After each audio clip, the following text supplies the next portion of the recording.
अतिक्रमणासंदर्भातील वृत्त प्रसिद्ध केल्याचा राग मनात धरून पत्रकाराच्या दिव्यांग मुलावर शेजाऱ्यांनी हल्ला केल्याचा गंभीर आरोप करण्यात आला आहे।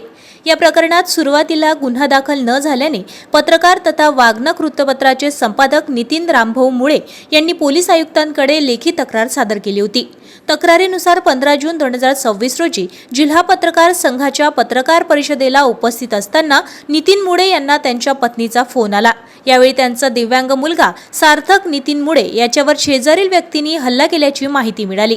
ग्रामपंचायतीकडे करण्यात आलेल्या अतिक्रमणाच्या तक्रारीमुळे आणि त्या संदर्भात प्रसिद्ध झालेल्या वृत्तामुळे सुडबुद्धीने हा हल्ला करण्यात आल्याचा आरोप मुळे यांनी केला आहे।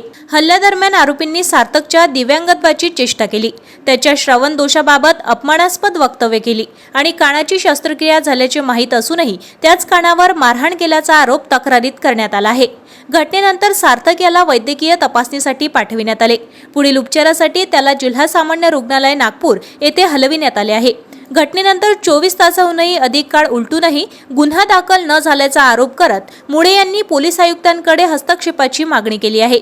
या प्रकरणात विविध पत्रकार संघटनांनी एकत्र येत दिव्यांग व्यक्ती हक्क अधिनियमाअंतर्गत कार्यवाहीची मागणी केली आहे। अखेर पोलीस आयुक्तांच्या निदर्शनानंतर संबंधित आरोपींविरुद्ध गुन्हा दाखल करण्यात आला असून पुढील तपास सुरू आहे।